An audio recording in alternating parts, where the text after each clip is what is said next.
Rebonjour et bienvenue sur la suite de la leçon sur le produit scalaire. Jusqu'à présent, nous avons vu la définition la formule que nous avons choisie comme définition du produit scalaire. Et nous vous avons vu qu'à partir de cette formule, on pouvait obtenir une formule avec les coordonnées des vecteurs. On a oublié de remplir cette petite remarque, donc faisons-le. Ici, qu'est-ce qui va se passer quand on va faire U scalaire lui-même et qu'on remplace dans la formule? Et bien, quand on va faire U scalaire lui-même, on va obtenir la norme de U au carré, ce qui tombe plutôt bien. En effet, et là, on va remplir et essayer. Faites U, scalaire lui-même, ou scalaire U, en utilisant cette formule-là. Mettez pause, et on corrige. Et voilà, magie des nouvelles technologies. Qu'est-ce qu'on obtient? On obtient un demi de U plus U au carré, moins U, etc. Donc, prochaine étape. Tiens, remplissons directement la prochaine étape à partir de là. U plus U carré, ici je peux mettre 2U. Bien. Comment on va calculer ça? Eh bien, ce qui serait pas mal, c'est qu'on sorte le 2 ici. Et on peut sortir le 2. Mais attention, il va être au carré. Donc si on le sort, il va devenir 4. Notons-le.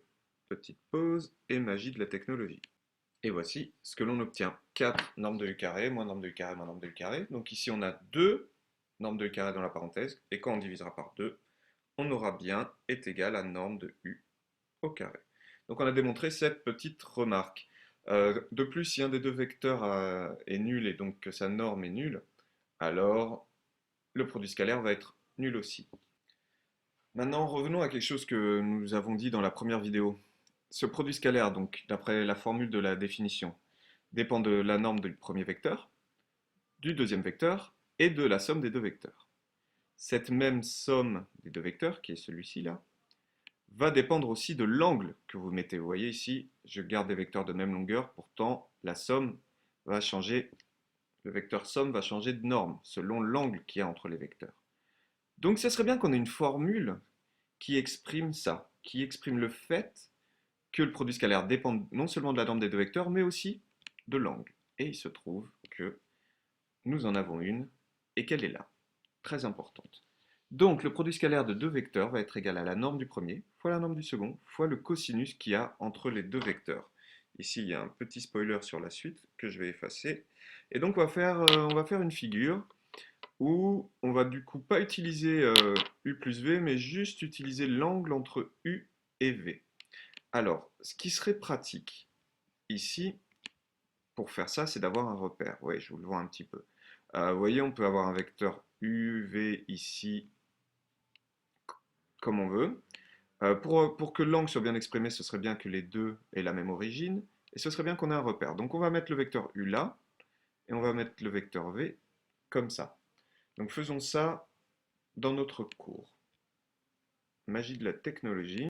Et la voici. Donc, zoomons un petit peu dessus. La question est de savoir quelles vont être les coordonnées. On va utiliser la formule des coordonnées qu'on a vues précédemment. Ici, x plus y, il faut qu'on connaisse les coordonnées de u et de v. Vous savez comment marchent les coordonnées. Donc, je me suis débrouillé pour avoir un repère qui m'arrange. Et du coup, quelles vont être les coordonnées de u ici? Les coordonnées de u en abscisse, ça va être la longueur de u, ça va être la norme de u. D'accord? Donc U ici, en abscisse, ça va être sa norme. Et en ordonnée, comme ça, quel est le mouvement vertical? C'est 0. Horizontalement, c'est la norme, mais verticalement, c'est 0. Donc voilà les coordonnées du vecteur U. On complique un petit peu. Quelles vont être les coordonnées du vecteur V maintenant? Alors, pour connaître les coordonnées du vecteur V, donc si l'on considère ici que nous avons l'angle ici UV, quelles vont être les coordonnées du vecteur V? Ça va être cette longueur ici, là, ça c'est l'abscisse, et cette longueur-là, là, va être l'ordonnée. Si on fait de la géométrie de collège, on a un triangle rectangle ici, et du coup cette longueur-là, côté adjacent sur hypoténuse, on obtient donc que cette longueur-là est égale à V fois la norme de V fois le cosinus de UV. Bon. Et on va obtenir de manière équivalente, dans ce triangle rectangle, côté opposé, sur hypoténuse, que notre ordonnée pour le vecteur V, que ici, nous allons avoir V, norme de V, fois sinus de UV. Ça, ce sont les coordonnées du vecteur V. Nous avons donc les coordonnées du vecteur U et les coordonnées du vecteur V. Nous obtenons ainsi les coordonnées, le produit scalaire de U par V. Alors, que nous allons écrire dans la démonstration, U scalaire V est égal à, alors le produit des abscisses x fois x', c'est-à-dire norme de U, que nous avons là, fois V cosinus U.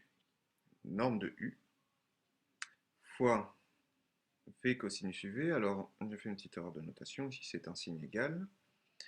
Norme de U fois norme de V fois cosinus UV. Qu'est-ce qu'on retrouve?